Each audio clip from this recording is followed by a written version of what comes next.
Happy release day, everybody. I am David Duncan coming to you live from Silver Oak. And literally just now, a car alarm started going off. So I hope you can hear that in the background because we plan these things and no one knows what happens. But we are here to celebrate the 2016 Napa Valley Cabernet Sauvignon. It is a beautiful day here in Oakville, and we sure wish you were all here with us live like we normally are. But we have an incredible virtual release day today. We're very excited to share great information about the 16 Napa Explore American Oak. We're going to have a fabulous time. On behalf of my brother Tim, the whole Duncan family, and the whole bunch, welcome to release day. I am joined with my sort of co-host, Mr. Nate Weiss, our winemaker. So Nate, I'll kick it to you. Thank you, David. You know, we like to say that it never rains on release day. We're usually right. But the saying is not that the car alarms don't go off on release day. So it kind of goes how it goes. But thank you all for joining us. If you're out there, this is an important tradition to you. I assure you it's just as important to us. So we're going to keep doing this virtually until we can do it in person once again. I think if you've ever visited us here in Oakville, you kind of recognize where I'm standing. I'm in our glass house. It's almost kind of like Shangri-La. You know, there's at least a bottle of just about every vintage of every wine Silver Oak has ever made. So it's a very special place to us, very sacred place. So we are here to celebrate the 2016 Napa Valley Cabernet Sauvignon, but it wouldn't be release day without kicking it off with some Toomey Sauvignon Blanc.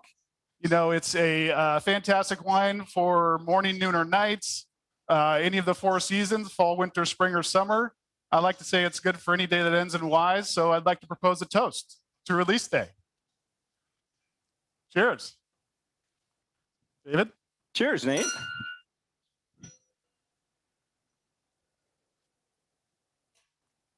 Well, glad to be here. Thanks, Nate. So we have a little movie magic happening here. So Nate and I are actually socially distanced. Our arms did not just disappear. So we have an incredible day today. We are so much looking forward to sharing these things with you. We are going to dive into American Oak with luminaries from the whiskey, wine, and beer world, including Russian River Brewing, Old Rip Van Winkle Distillery, and Jefferson's Bourbon are all here. They all use American Oak like Silver Oak, and we're going to dive into that. Of course, we're also going to get into the incredible 16 Napa as well. So Nate, you want to share a little more? Yeah, if you're a Silver Oak fan, I'm sure you know that we're the only North American winery to own and operate a cooperage focused on American Oak. So it's going to be really fun to talk to these people who are big fans of American Oak and proprietors of these fantastic beverage making companies. But we're also going to be joined by our own Silver Oak president, Mr. Tony LeBlanc, which is very exciting. So, you know, we have to have a moderator for this panel for such a group of heavy hitters. And for this panel, we've got whiskey authority and author Clay Risen. His latest book is called The Impossible Collection of Whiskey. Just published last fall, and it's a serious book. It actually comes in a special wooden case, and it's a serious price tag as well. It costs about $1,000. I did not find a copy of this book in my stocking over Christmas, nor did I find a bottle of Pappy or Old Jefferson's or Pliny the Younger. So I'm going to have a talk with the big guy in the red suit this year. Well, congratulations, Clay. You know, that's incredible if you're selling your book at Bergdorf Goodman for $1,000. So that's incredible. We cannot wait to hear what you guys have to share with us. Another great tradition on release day is to share our library and large format bottles. And it's something that goes back for many, many decades, that we've always pulled out a few special bottles. And so those are available on silveroak.com. In the old days, in the tasting room, we would have a chalkboard, and when the wines would sell out, we'd cross them off. And I can tell you, we've already crossed a few off today. So our customer care team is awaiting your email or call or chat. And please check out silveroak.com if you want to acquire some of these really special rare wines that have been always in our cellar, right, Nate? Yeah, you know, provenance is important. It's important to know where the wines came from. We have these really great old rare wines. As David alluded to, a couple of them have already sold out. We opened this up at 10 o'clock. So we had a really cool set of 1988 5 liters of Napa Valley Cabernet, as well as some 12 liters. 12 liters, that's it's a case and a third, 16 bottles.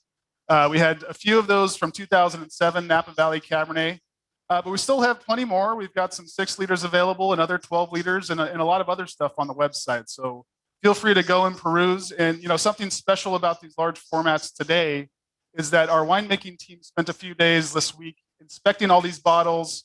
They uncorked them, opened them up, tasted the wines, made sure they were showing as they were supposed to, topped them back up and recorked them. So they come with sort of a cellared in perfect conditions and has the Silver Oak winemaking team's seal of approval on them. All right, thanks, Nate. And finally, release day would not be the same without music. And we have an incredibly special guest today, fellow Coloradan, big Silver Oak fan, Mr. Nathaniel Rateliff. And if you're a Nathaniel fan, you know who he is, but he's got a new movie coming out. He's Saturday Night Live next week. We'll talk more about that a little bit later with Nathaniel, but we're very excited about the musical performance. I guess, Nate, you're not the only Nathaniel that's here today. I had that coming. I saw that one coming. I am well appreciated around here. Some of my underappreciated skills might be my singing and my dancing. I didn't earn the nickname Left Shark for nothing here at Silver Oak and Toomey. But enough about that. Are we ready to talk about Napa Valley Cabernet? Well, we got a wine talking and a wine tasting. So let's dive in and get into the 16 Napa. It's the first Saturday in February. So we've got wine tasting, wine talking, and probably my favorite thing, wine consumption. So I've been around Napa Valley my whole life. I was around the wine business from an early age. I was raised here in St. Helena. But today you don't have to take my word for it on the Napa Valley Cabernet. We've brought in a panel of outside experts, and I'm going to get the chance to introduce them to you now. And I'm really excited to introduce this first person. She's very near and dear to my heart, and that's our own Laura Ostorix. So Laura started with us in 2009 as lab manager here in Oakville. She's now the Napa Valley winemaker responsible for all the winemaking for Silver Oak Napa Valley. And, she's a scientist by nature. She's an enologist by training. She has a fantastic palate. She's great to taste with. And one of the things I really appreciate about her is she's got a wicked sense of humor. And it's about as dry as that Napa Valley Cabernet you're going to taste today or the Sauvignon Blanc that might be in your glass. So, over 7 years of working together, it's been such a privilege to watch her grow and develop as a professional and also as a person. And I'm really excited to have her today and have her comment on these wines. So she'll be joined by 2 of our really good friends. The first is Amanda McCrossan. Amanda is a certified sommelier, and she's also a wine personality, let's say. She's a renowned expert on all things Napa Valley wine, not least of which because she oversaw the Wine List of Press restaurant in St. Helena, which is a repository of all sorts of classic wines from the Napa Valley. And last year, she launched the Wine Access Unfiltered podcast with her friend Vanessa Conlon. And it's a really, really fun podcast. If you're into them, I highly recommend it. They talk to athletes, celebrities, comedians. They even talk to Adam Davison of NPR's Planet Money. And they kind of look at wine through all these different filters and lenses. And so if you like podcasts, I'd say definitely get that on your feed. So she is going to be joined today by Vanessa Conlon. And Vanessa is a master of wine and the head of wine for Wine Access. She's one of only 53 masters of wine in the United States and one of only, need to make sure I get this right, 378 worldwide. So the name kind of says it all. It's an incredibly difficult certification to achieve. And you really are a master of wine from top to bottom. Grape growing, wine making, wine marketing and sales, it's all part of the deal. So she's definitely an expert on everything wine related. So without further ado, I'm going to turn it over to you ladies. Amanda, welcome.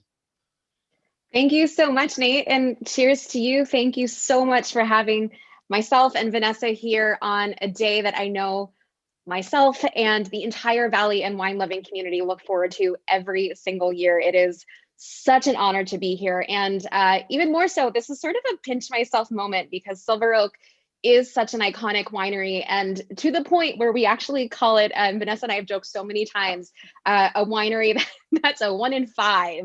And I'll let Vanessa tell you what that means. No, well, first of all, yes, cheers. Thank you so much for having us here. It's such an honor. It's so exciting. But to Amanda's point, we have so much fun on the podcast. We get to taste a lot of different wines. I get to hang out with my friend Amanda, which is a huge benefit. But we also get to talk to celebrities from all sorts of different industries. And we have a joke, and it's only funny because it's true, in that listeners might actually think that Silver Oak is a sponsor of the podcast because it's mentioned so many times. They're not a sponsor, but if you're interested, you know where to find us. But yeah, we've had numerous guests talk about Silver Oak in terms of their having a great experience visiting or having this sort of pivotal wine moment in their life that was courtesy of these wines. And just off the top of my head, I can think of comedian Tom Papa, who I love, singer and songwriter Carly Pierce, and then athletes like Tiki Barber, and of course, Red Sox Hall of Famer Nomar Garcia Parra, who we learned on the podcast not only loves Silver Oak, but actually became really good friends with former Silver Oak winemaker Daniel Barron. Noma, yeah, what Noma. a mentor to have. Yeah. We love mentor. We love mentor. We love Nomar so much. What an amazing guy. And I have to tell you, Vanessa, it's been such a pleasure to talk to all of these guests and hear that they love Silver Oak so much, because it really is a classic, legendary, iconic. I mean, you name the name, it is that. Mm-hmm. But truly beyond the brand, and it is a brand that I think, working with many of the Napa Valley wines, you could always sort of spot it across the cellar, across the room. But you don't get to legendary status without the quality of winemaking that they have. So with that in mind, I think, to me, one of the most fascinating facets of Silver Oak is the winemaking process and how this wine comes to be year after year. So Laura, I'm going to turn it over to you and ask you, can you talk a little bit about how Silver Oak happens and give us sort of like the good details? Absolutely, I would love to. Amanda and Vanessa, first of all, I want to thank you both for being with us today. We are super excited here at Silver Oak to be releasing the 2016 and sharing it with you and all of our guests watching at home today. So I am at the winery right now, and I figure, there are about 1,000 things I love about this facility and I love about working here, but I'll talk about a couple of things that I think make this winery extra special. The most important thing, obviously, is that we make the Napa Valley Cabernet here, and that's all we do at this facility. So this winery was designed and constructed with just this one wine in mind. You can see here the beautiful cellar. I like to refer to this as my office. I probably have the biggest office in the whole winery. But, with the fact that we only focus on one wine, everything is designed perfectly. So no matter what we need to do, from how we receive our fruit to the tanks that we select during harvest, when and how we bottle, or the enviable amount of space that we get to spread out in to do our work, especially our barrel work. The other thing that I think is really important to point out about this facility is the sustainability aspect of it. We were the world's first LEED Platinum production facility in the world. So that's something that we're really proud of. I'm so glad you brought that up, Laura, and really hats off. That's such an amazing admirable achievement. And I was lucky enough to actually learn a little bit about this when I was on the last step of earning my Master of Wine credential. The final step is writing a research paper. And I live here in Napa Valley. I love it here. Of course, I wanted to focus on something that was meaningful for me and my community. So my paper was about, vineyard owners and winery ownership in Napa Valley. And a portion of that was, of course, to talk about family-owned wineries and the sort of generational transition and how that all works. So the first person I thought of to call was, of course, Matt Duncan, who is one of my absolute favorite people, but is Tim's son and on the wholesale team.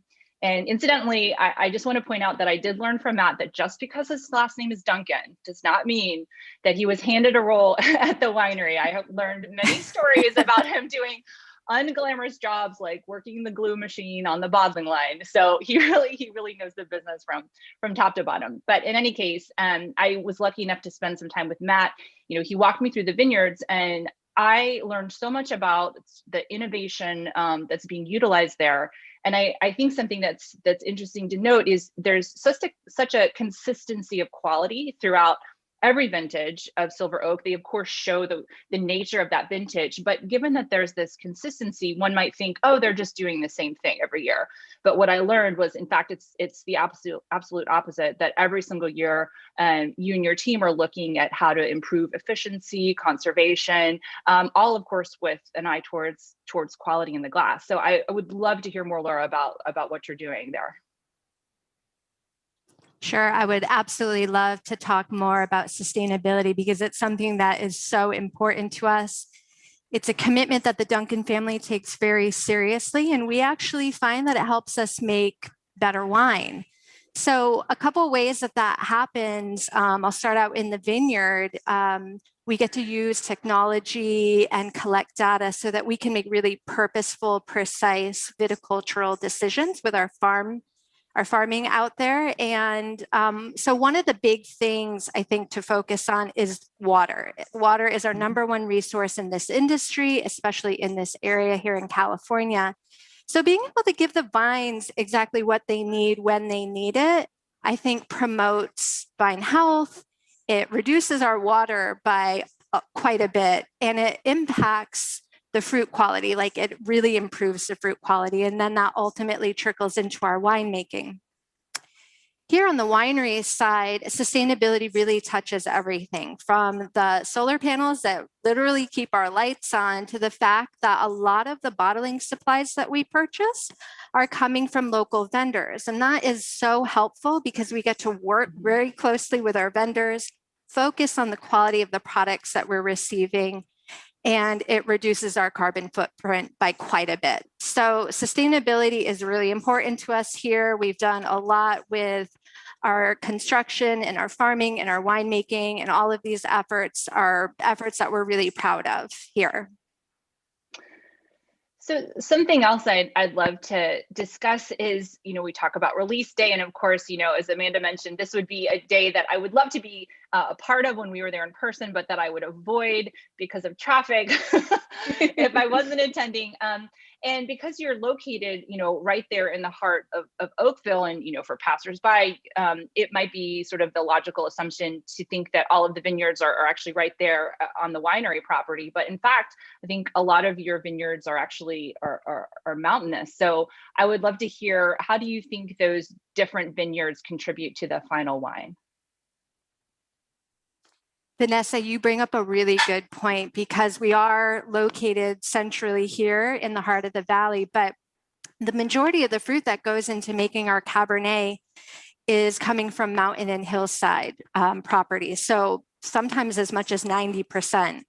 And actually, this is maybe a good time to raise a glass and toast. And I'll talk about 3 properties that I think are really integral into making this wine so special. So we'll start at the top at Atlas Peak. This is the highest elevation where we're sourcing fruit. You can see a picture of our Jump Rock vineyard. Now, this property is dedicated primarily to growing Cabernet. And what we look for from this kind of this mountain fruit is a rich, dense textures and tannins. This is what is going to help the wine age for a really long time. As we come down off of the mountain, we're going to hit the benchland. This is where our hillside vineyards are located. And you can see a really beautiful picture of Soda Canyon Ranch. This is probably one of my favorite properties. I love to sneak out there as often as possible. And this property is so very special to us here at Silver Oak. We've owned it and farmed it for over 20 years. And this property really makes up the backbone of our Napa Valley Cabernet. We grow all 5 Bordeaux varietals on this site, and each one offers a little something extra special to the wine. But I think the thing that really stands out to me about this site are the textures, the layers, the complexity, and the structure that we're getting off of this site. So as we finish our little tour, we'll actually land in the valley, and we're going to go north to St. Helena. This is where the Navoni Vineyard is located. This is a property that we farm and we source fruit from. This is classic valley fruit. It's rich, it's dense, it's concentrated red fruit character, and it adds a real beautiful elegance on the palate. So we combine all of these different vineyards, and of course we select some fruit from growers that we work very closely with, and we get this really beautiful expression of Napa Valley Cabernet that I think is unique to Silver Oak. And that's maybe a very technical winemaker description of this wine. So Amanda and Vanessa, I'd love to hear what you have to say as you're tasting through the wine. Absolutely. And I think I'm so glad that you brought up the texture side of things, because for me, I think when I'm talking about wine, texture is so important and probably one of the most overlooked things when you're talking and describing wines. But, texturally, this wine has so many different layers. And as you talked about the different vineyards, and I'm so excited that you love the Soda Canyon vineyard, because it's one of my favorites to visit as well. I don't blame you for speaking out the way that you did.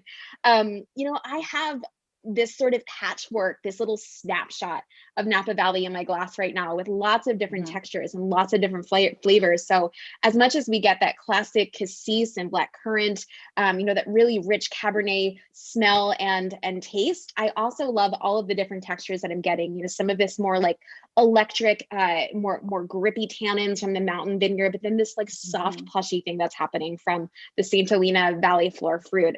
It's such a beautiful representation of the grape and also of the vintage, which I think we'd be remiss to not talk about. 2016 was one of my favorites, and I'm sure a lot of you out there watching, for you as well. 2016 just is such a hit in Napa Valley. Vanessa, I'd love your take on this, though. I know we've shared a number of bottles of Silver Oak before.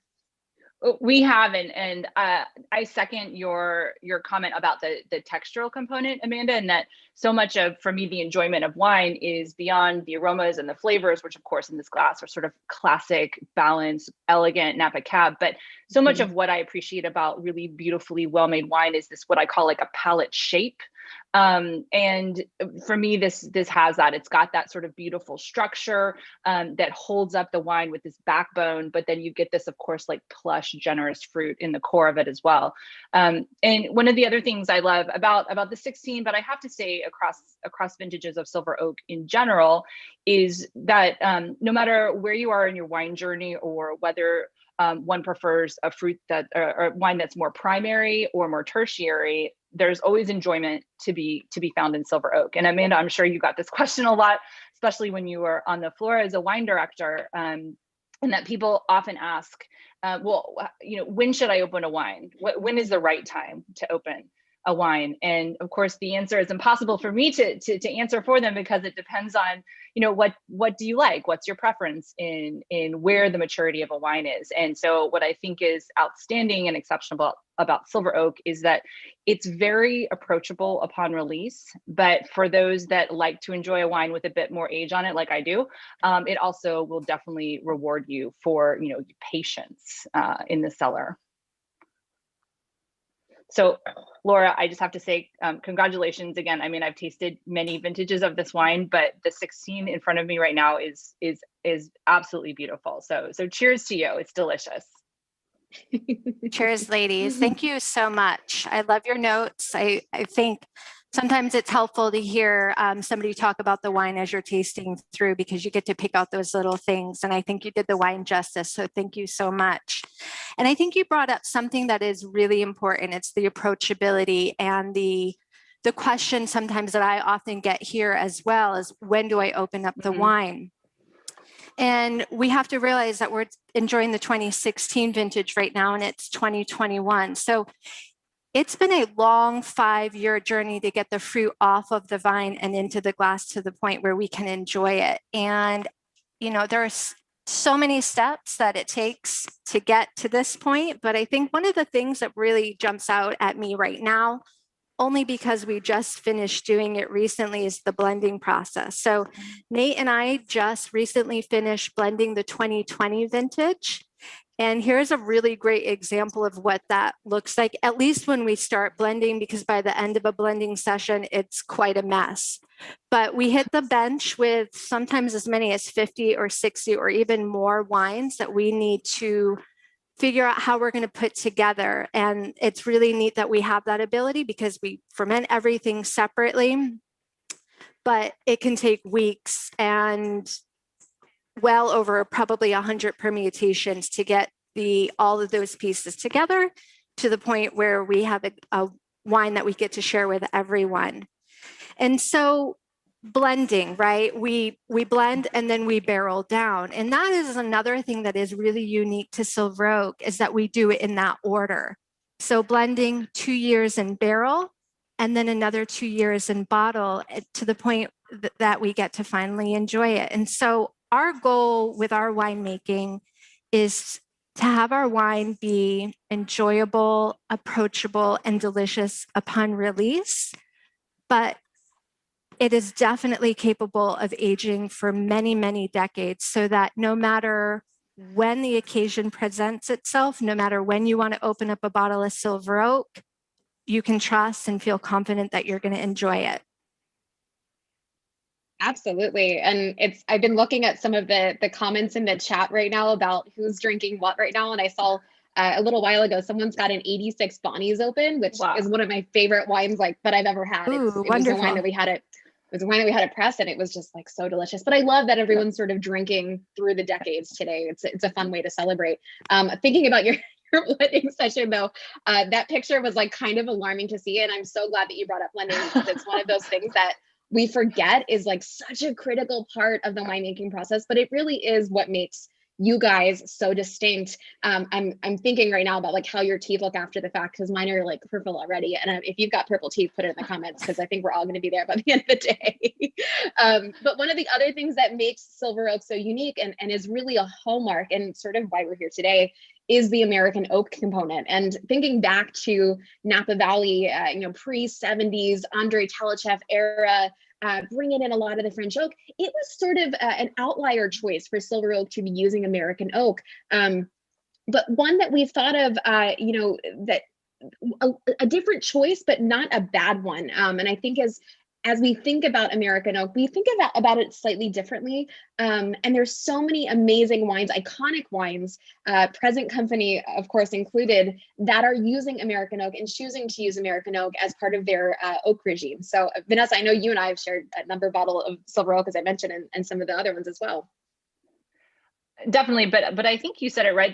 It's just a choice. It's a different choice. I know that that people often talk about oak as being sort of the winemaker spice rack in terms of what they want for it to impart to the wine. But of course there are legendary, iconic wineries around the world that use American oak. I mean, of course, Vega Sicilia Unico from Ribera del Duero. I mean, for Rioja, honestly, for forever, and then even something like Penfolds Grange from Australia. So it's a choice to bring in certain qualities to the wine. And I think though, what's aside from the use of American oak, what's really interesting and unique about Silver Oak is the fact that you do own your own cooperage. And I was thinking about this prior to us jumping on, if I could name, how many can I name? And when I think of other wineries that have that kind of quality control in terms of the barrels that they're going to use, I think of things like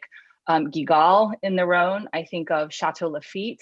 I think of Chateau Aubriand. So we're talking, this is really kind of an elite group of wineries that have that option to have that quality control at their fingertips. But to go back to kind of what it imparts to the wine, I mean, I think to put it in very simple terms, some things that, let's say, as wine professionals, if we're blind tasting, we look for to identify the type of oak. Some common descriptors for American would be things like coconut and dill. But that's probably, very simple in terms of all the array of aromas and flavors that one might get from an American oak barrel. So I'd love to hear, Laura, from you, what you think that it imparts to the wine. Yes. So with barrel programs, we have to realize that American oak has just not been as widely used or for as long as French oak, especially in the wine industry. And maybe because of that, there might be a limited perception about what American oak has to contribute to wines. Obviously, we've been using it since the beginning, almost 50 years, and there are a number of things that we look for with American oak. some of the things that I find that it contributes are notes of vanilla and baking spice, depending on the toast levels. And American oak also has a really beautiful freshness, which I often would describe as like a bay leaf character. And then on the palate, American oak is really unique because it has fine grained tannins. And what that adds is a creaminess, which is really nice. And also, I think probably for me, the biggest thing is that American oak has the ability to enhance the red fruit character and add like a pop of vibrancy. And it's just beautiful. It's super special to us. You mentioned that, we own our own cooperage. That gives us a lot of ability to experiment. But I know we have a panel coming up and they're going to do a big deep dive on American oak. So I just really look forward to hear what they have to say. I too am looking forward to what they have to say. I think American oak is one of those things that is a little bit misunderstood. And I look forward to hearing from the experts about that. And, I think you brought up something really, really important, Laura, and something that I've thought about a lot, especially having worked with really, really old vintages of Napa Valley Cabernet that were using American oak, of course, not to the degree that you guys are using with your own Missouri Cooper, but there is sort of this like sun-kissed cradle that happens as a result of California fruit being married with the American oak. And it is such a beautiful combination. I think one that you guys do so, so well. With that in mind, I think we have a lot to talk about today. I want to say a special hello to my family in Pennsylvania that's watching right now, and to all the people in Pennsylvania. There's so many people in Pennsylvania watching, and I'm in Pennsylvania. But with that in mind, we've got a lot to talk about, and I hope you didn't mind the shout outs. And I'm going to turn it back to, I was going to do it. I'm going to turn it back because we're going to take some questions from the panel. So Nate, I think it's over back to you now. I'm going to grab my glass and drink some more. Close enough. That's okay. It's coming to me. That's great. Thank you so much, Vanessa and Amanda and Laura. That was incredibly informative and awesome to have you guys enjoying a glass of wine with us. We really appreciate it. So we do have a couple of questions. They're coming to us live on our little screen here in front of us. So the first question is for Laura and comes from Aaron in New York, and is, Laura, what is your favorite vintage that you've worked on since you've been at Silver Oak? Oh, wow. That is a great question. So I started, I don't know, I would probably have to say my first vintage, the 2009. And I still have a few bottles left over at home that I get to enjoy. So I think that one just has a lot of special meaning for me just because it was my first vintage here.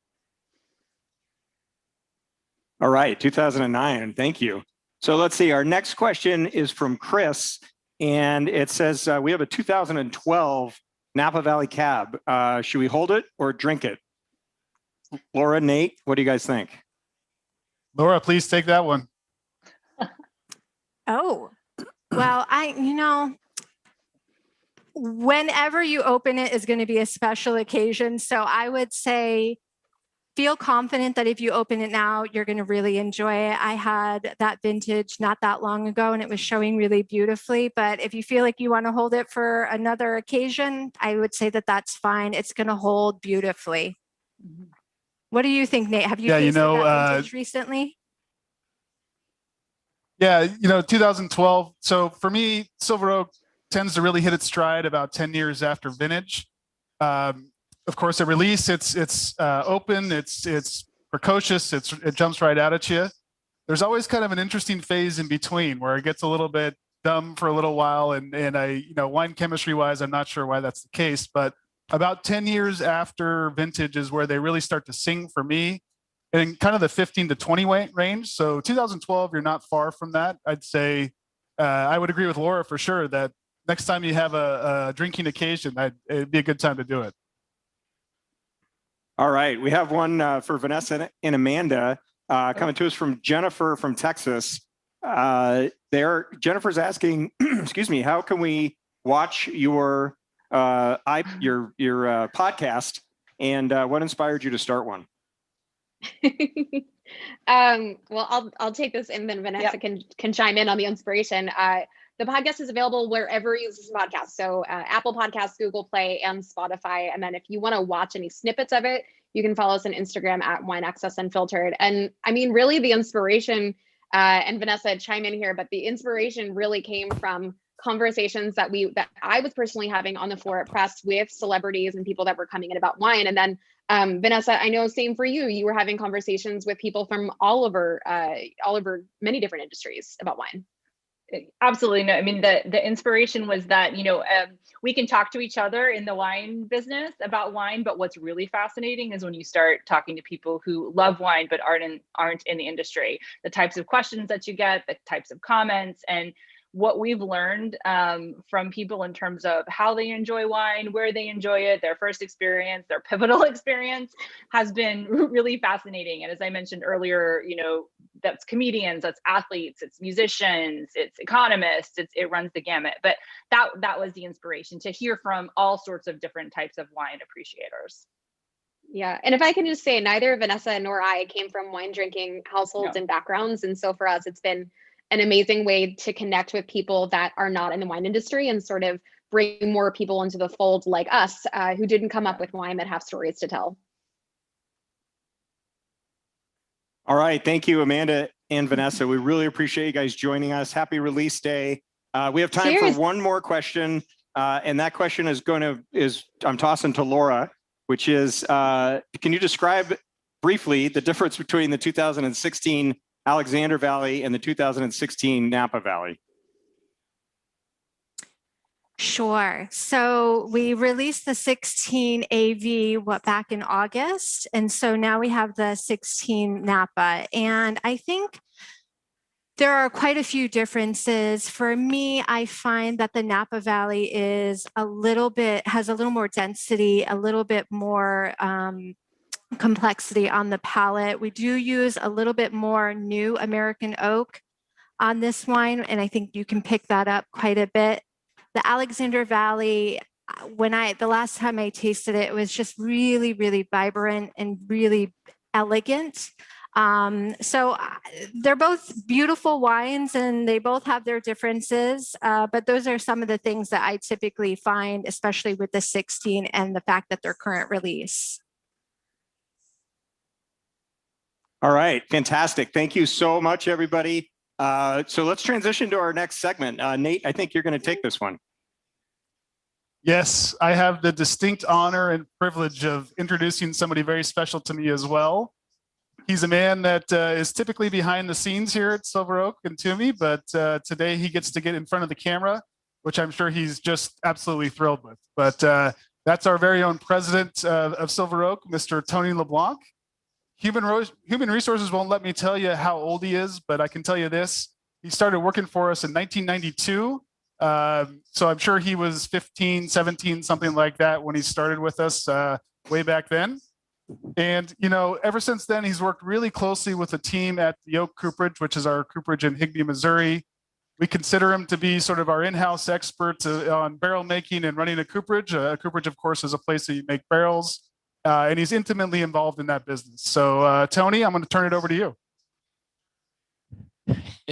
Hey, thanks for that introduction, Nate. Unfortunately, there's good reason why I sound old in that introduction. I am passionate about oak. I love talking about it. I just don't think people think very much about the barrel when it comes to the glass they have in their hand if they're drinking beer or bourbon or wine, right? And we are awfully fortunate to have this panel of top American producers with us today to help us talk about oak, right? So I was first introduced to American oak from Missouri. Geez, it's almost 40 years ago now. And those barrels really weren't up to the aesthetics that we were accustomed to with the French oak barrels, but they had this great flavor we were so attracted to. It's the same flavors that Laura can much more eloquently than I talked to when she talks about the Silver Oak wines earlier. And as a barrel producer, it's been really interesting to see there's a much greater interest in the seasoned wood from our friends in the spirits business. I'm fascinated by that, and I hope that the bourbon guys will talk a little bit about that. There's a lot of products traditionally aged in American oak in addition to beer, bourbon, and wine, right? And so we've got rum and ginger ale and root beer and Tabasco and even maple syrup. And I think Laura and Amanda were talking earlier, it's American oak's a relatively young industry, and I think we're just scratching the surface of everything it might have to offer.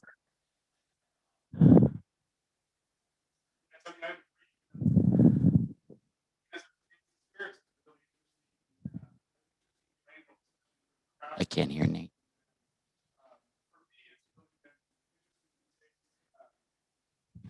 Different trials of spirits aged in seasoned wood as well as not.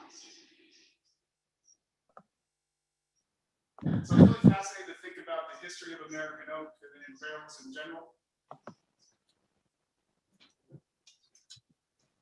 So one of the things, so our panel today is going to be moderated by Clay Risen. And so we're super excited to have Clay join us. Clay is a historian and writer for the New York Times and is really the country's foremost expert on spirits. His first book was called American Whiskey, Bourbon, and Rye, and has sold more than 100,000 copies.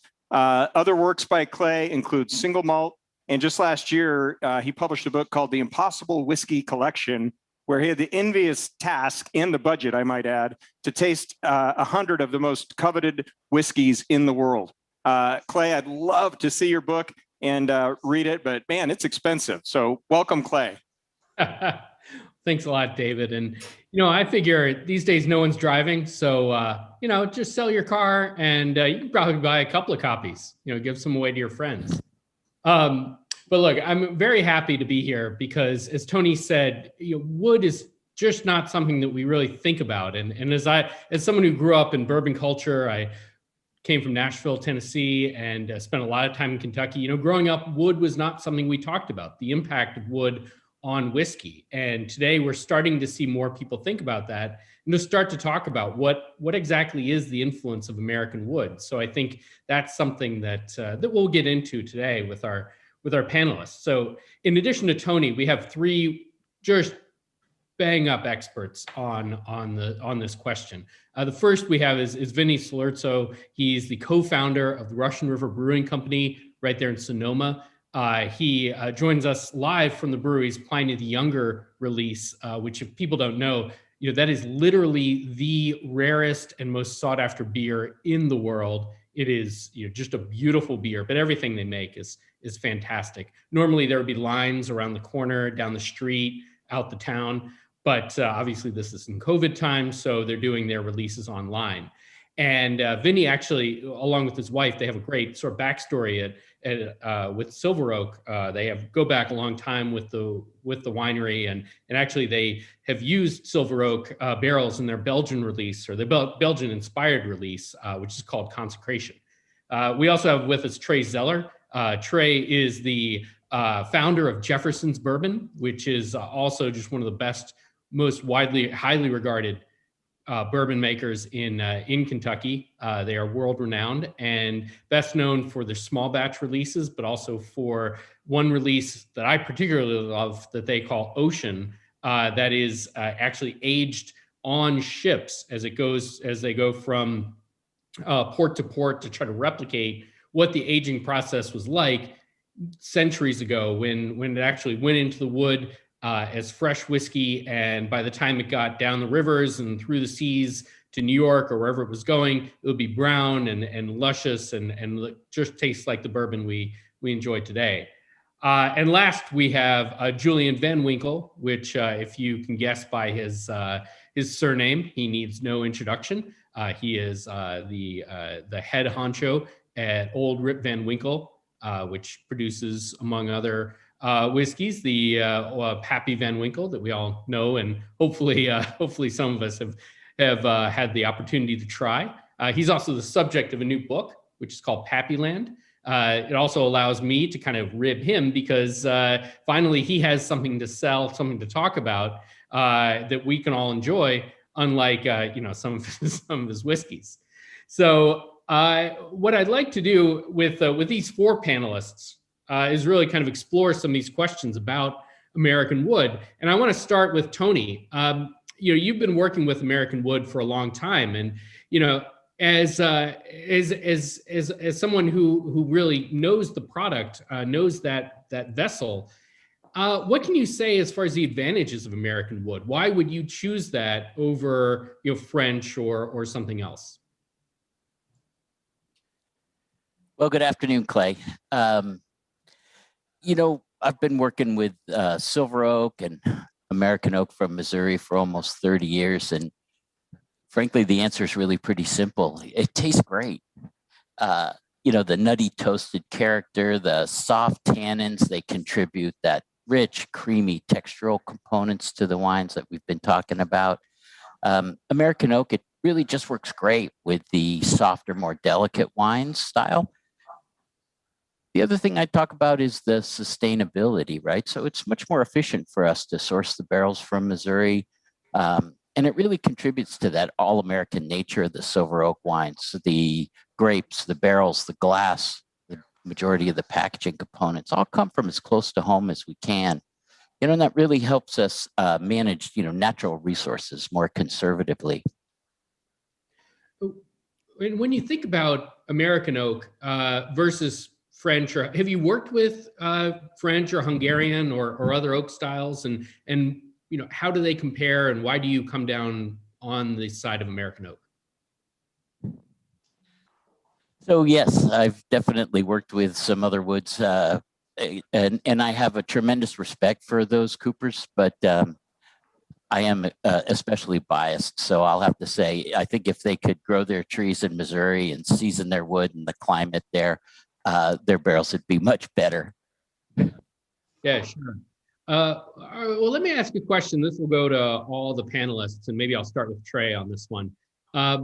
You guys have all been working with barrels for a long time. You have a lot of experience with what I think of is really as a technology more than anything else. We think of barrels as kind of looking the same as and working the same as they always have, but we all know that these days coopers and distillers or vintners or brewers can do amazing things with barrels. So what have you seen? How have you seen barrels, particularly American barrels, change over the course of your career? Trey, we'll start with you. So, first, there wasn't much option when I started back in 1997. All bourbon has to age in American oak. So that wasn't anything that I really explored at the time. What we were looking for back then were good barrels, quality barrels, non-leakers. That's what you wanted more so than anything. And as Tony said, we did got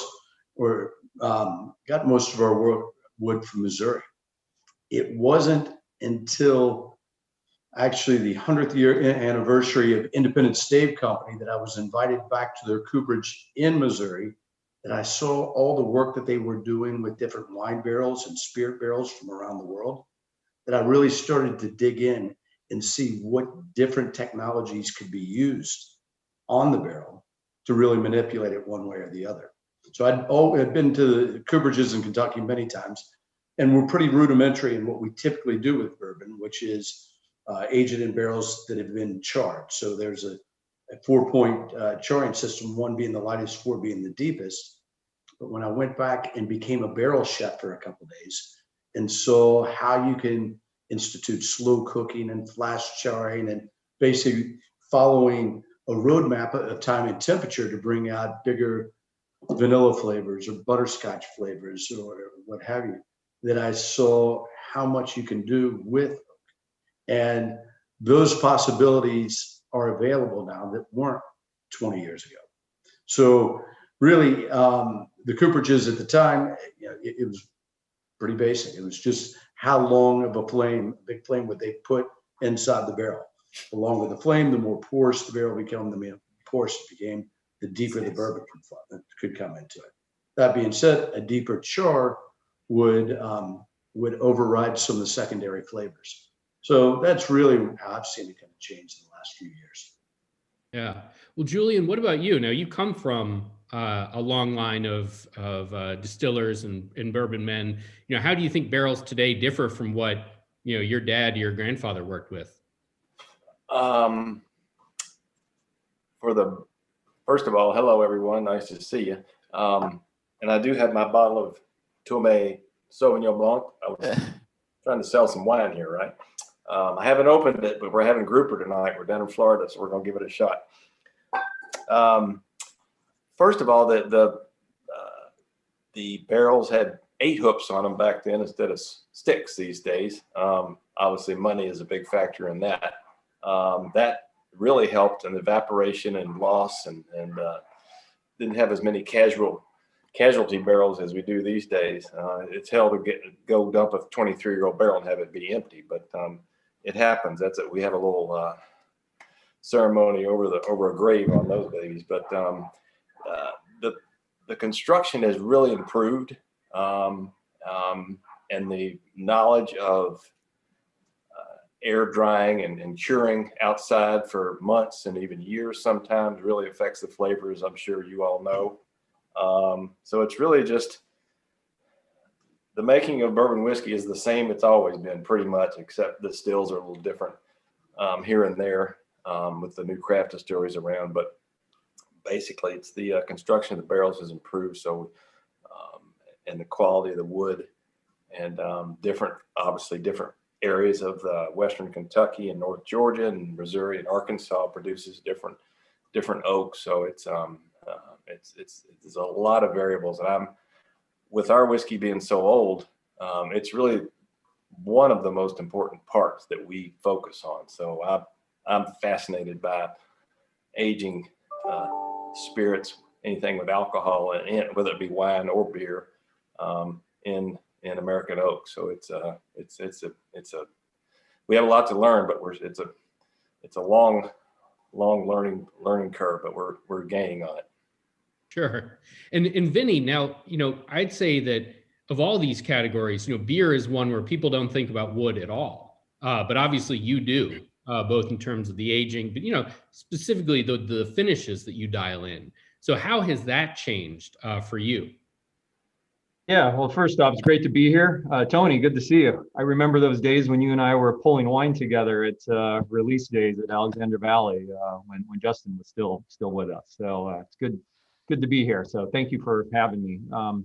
For us, the changes are a little more difficult to see because we are relying on our winery partners to get the as we're pulling barrels from them.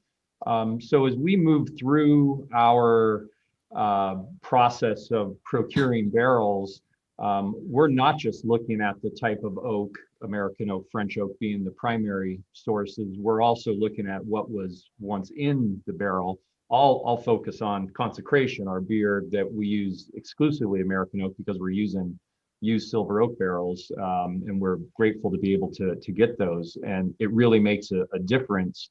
We look a lot in the beer world. We're using wild yeast, Brettanomyces, which is a 4-letter word for most winemakers out there, and also good bacteria. Most times you hear bacteria and it's a negative connotation, but bacteria is good for you. Think of probiotics, think of kombucha, that sort of thing. So anyways, we're using Brettanomyces or Brett and bacteria, and the type of wood we use is really important because the French oak is more porous, American oak is a tighter grain, and so you get much different oxygen diffusion that way. And a lot of the growth of the bacteria and the acidity that it creates is from that oxygen diffusion that's happening in the different types of wood. See, and Tony, let me tweak this just a little bit and ask you, what are you most excited about with regards to American wood and the innovations that you see around it? What is the thing that you are so excited about, what you can do with an American barrel today that maybe you couldn't have done 20 years ago? Since we basically hand make barrels, people have been making barrels for thousands of years, and really many of the aspects for us are the same as they've always been, right? But it really, I think, just like you might say that you make the best wines from the best grapes, I think we're looking at we're going to make the best barrels from the best wood. And so for us, that really is this concentration on the trees grown in Missouri, the stave seasoned on our yard at the cooperage. And then as we're bringing the wood into the cooperage a few years later, we're really looking at the tight grain. We're eliminating any wood defects. And then really we focus on a consistency to time and temperature on the wood fire as we bend and toast, right? So I think if we do all of that really well, we're really making a dependable vessel with really predictable flavors. So what we're doing, I think, is really focusing a real intense discipline across the entire process of making the barrels by hand. Yeah, well, let me pick up on something that you hinted at there, and I don't want to use this word incorrectly, but it does sound. You talk about Missouri oak, and it reminds me of terroir and the way that people talk about where you grow the particular grapes and where down to specific sites. I know with barrel making, it works that way as well, even to the point of the microbiome, the microbes that take that take root in some of those staves as they season, and whether you do it in this part of Kentucky or that part of Kentucky.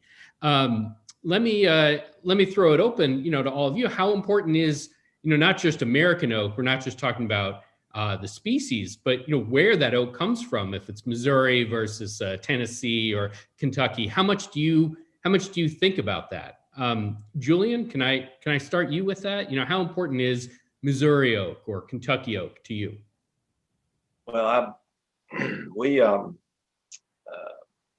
obviously our partners Buffalo Trace have a better handle on that. That would be Harlan Wheatley, who's really into the specifics of. I mean, you would love to get in his brain. This guy is incredible. Yeah, he is. So they've done all these. They have this experimental collection where they've put the same whiskey in different barrels from different parts of the country, from different counties, even in Missouri and so forth. And the terroir is incredibly different. We thought our terroir was the warehouse, which construction and location, and that does affect the flavor of the whiskey in the barrel. But obviously, the wood I think has more to do with it, and can really make a big difference. But he knows a lot about that. But it's specifically, I don't. We're looking for something that's like the tight grain is obviously very important, and no knots in the construction of the barrels. You can't have any knots in the wood and so forth. For it affects the flavor. And the most unique thing that I found out tasting, we taste every barrel before we bottle it, obviously. And sometimes you'll get a young barrel. I describe it as young, and you can taste. It's almost like white dog. It's like the moonshine. It tastes a little bit too much like some unaged whiskey in there, and that's because I think when the lumber guys and the stave guys take a cut of that hard oak, the heartwood of the log, so to speak, they might gather a little bit of the sapwood, and that does not age well at all. So that's what you want, is that tight grain and the heartwood of the heart part of the log. So it's very important, and it does affect the flavor.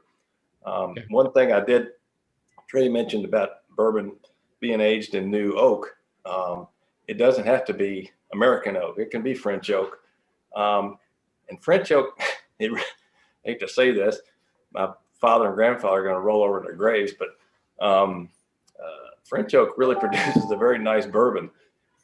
It's just too damn expensive. I mean, whiskey and good wine goes for a lot of money these days, but I don't know if we can afford that. But it's a very interesting and a different flavor. And it's not, they're both great and they're both very different, but it is an incredibly different product. But it's so fascinating to try all these different oaks and locations. So like I say, we have a long way to go on picking out something that we just like just right. Yeah, sure. Now, Tony, what about you? You've dropped Missouri a few times, and why would you take Missouri oak over Kentucky or Tennessee or any other region? You think those aren't that far apart, but why does it matter? Well, yeah, we think geography does matter. And over the years, we've made barrels from wood from Arkansas, Tennessee, and Ohio. Minnesota. Yet over the years, as we taste through those wines blind at the winery, we're always drawn back to and attracted to the Missouri wood, right? And why is that? So I think it's really about the subtle flavor characters that we're so attracted to, and how they work so well with kind of our more food friendly and delicate wines. Okay. And Trey and Vinny, let me ask you a question, because both of you have used barrels to wine barrels to finish your products. And how do you think about those barrels when you're looking for barrels to finish a bourbon or a beer in? How do you think about those differently? Trey, in particular, how do you think about that finishing barrel differently from the way that you think about a barrel that you would use for your primary aging? Vinny, why don't we start with you, and then we'll go to Trey. Yes, so I'm looking at, I mentioned the difference between French and American oak, French being more porous, so we get more oxygen diffusion, and American being less. But I'm also looking at the age of the barrel. That's a huge deal for us, because I don't want to overload the beer with too much oak. And we get more full, aggressive flavors in our beer from American oak, but we specifically paired it with a strong, high alcohol beer as well, Consecration. So it works well together, and that was all thought out. Whereas we use French oak for some softer, more delicate type beers. So that's the something that we're always looking at. And then, we can drill down also into the size of the barrel, and there's so much that can, that's a rabbit hole that we can go down as well. But those are, that's the type of oak, the age of the barrel, and what was in it are probably the three things that we're looking at the most. We are very fortunate because we're in the middle of wine country that we can buy all of our wine barrels, our used wine barrels direct. We don't have to go through a broker. Unfortunately, there's a lot of low quality barrels that come from brokers, and I'm sure Trey and Julian have seen this before, and it's why we buy direct for everything. So I'm very, very grateful that we have those direct relationships as well, to be able to go and see the barrels, smell them, touch them, and taste the wine that was in them before. That goes a long ways. Got it. And Trey, we're going to let you have the last comment here. If you want to just tell us a little bit about how you think about finishing barrels, and why, particularly the wine finishes that you do. What's kind of your thought process that goes in there? It's really about what's in the barrel prior to us finishing in that. So we age our bourbon 7 to 8 years before getting the finishing barrel. We've done a couple in Napa, one with Groff with their Cabernet, one with Chapelet, their Pritchard Hill vintage, which probably by way the crow flies is not 5 miles apart.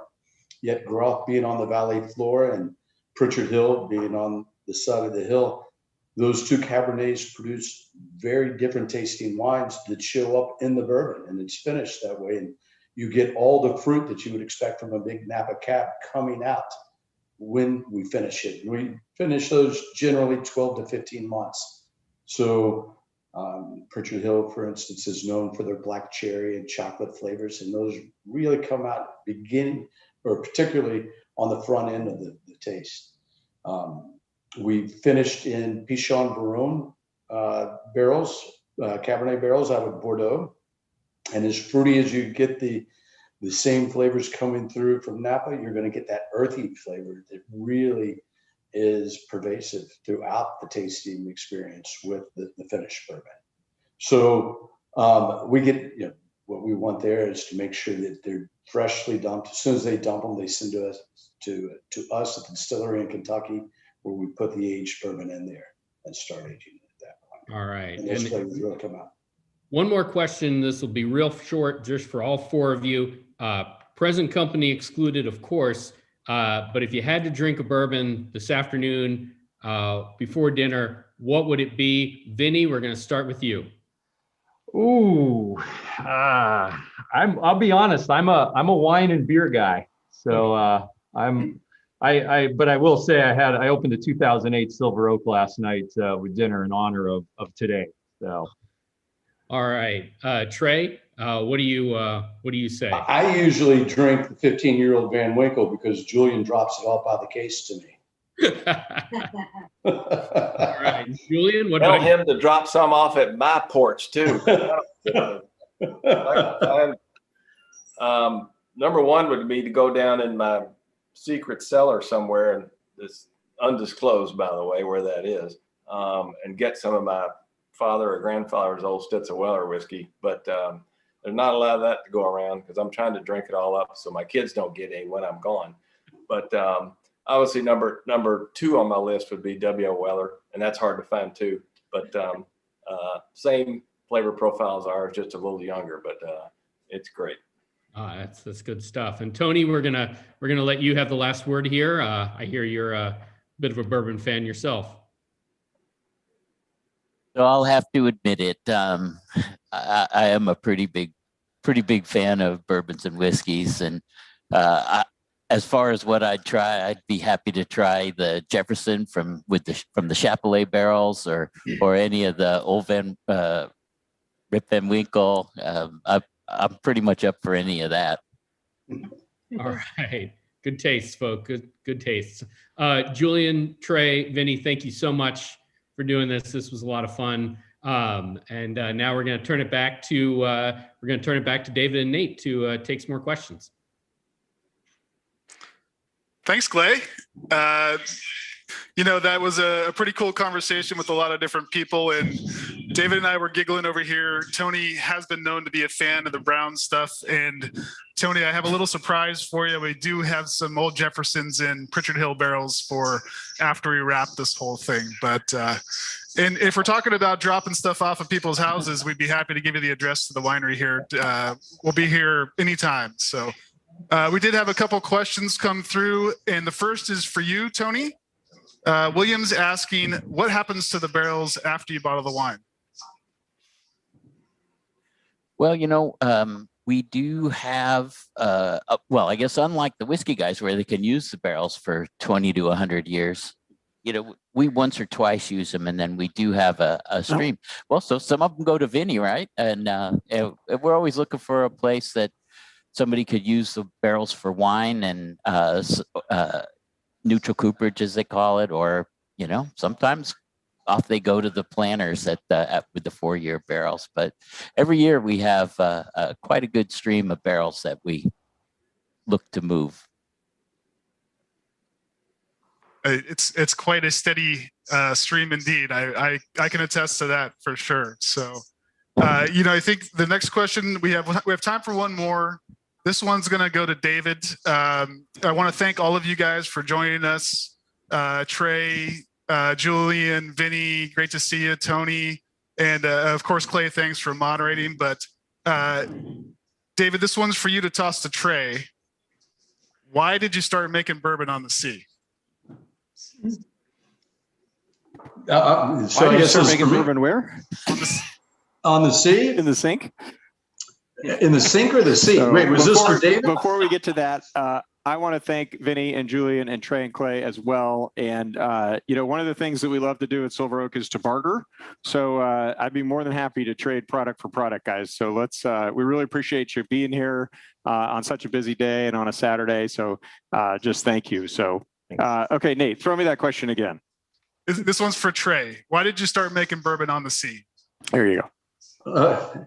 Well, I was lucky enough to be on a friend of mine's ship that catches great white sharks, so it could handle barrels on it. But I saw bourbon sloshing around in my glass, and I thought if that would happen in the glass, it would happen in a barrel, and that would force maturation in a different way. Luckily, what's happened with it, when we cross the equator, is that extreme heat caramelizes the sugars in the wood, the salt air permeates the barrel, and then you got the constant contact with the wood. So those three things combined gives it taste. Many people say it tastes like salted caramel popcorn. And as Clay said, it's really going back to how whiskey turned into bourbon in the first place. It was going on those boats that really aged whiskey for the first time. From Kentucky to New Orleans. You got it. Where are you, Julian? I'm in Sarasota. You're in Sarasota? Yeah. I'm about 4 miles away and I'll text you. Let's get a drink. come on over. All right. Happy Land, happyco.com. I had nothing to do with it. Wright Thompson wrote it. He's a pretty good guy. Go. That's my cheap promo for the day. Hey, I'd sure like to invite Trey and Julian to the Cooper sometime, and I just also should let them know that we make all our whiskey barrels with eight hoops still. No kidding. All right. Mine must be expensive. You can afford it, Julian. Just increase the price of the bourbon. I think we can do that. Well, thanks to you guys for joining us once again. We really appreciate it. And, I think, David, you got something really special to announce. Okay, we are on to the last segment. We really appreciate you all hanging out, enjoying release day with us. We are very happy to have you here. Before we move on to the musical interlude or end, let me remind you that we do have our library open. We have so many special back vintages and large format bottles that have been in our care for all these years. Maybe not as old as the oldest Pappy, but we appreciate your guys' interest in the wine. So please check out silveroak.com. We're super happy to have you acquire these wines that we only release from the winery a couple times a year. On behalf of our entire production crew, the whole bunch here at Silver Oak, everybody that made this possible today, very special shout out to Ian Leggett, our Chief Marketing Officer. Cheers, Ian. And we thank you so much on behalf of the Duncan family, my brother Tim. Happy virtual release day. This was almost like the real thing because we say we never know what happens on release day. So we have another saying at Silver Oak, which is life is a Cabernet. Woo!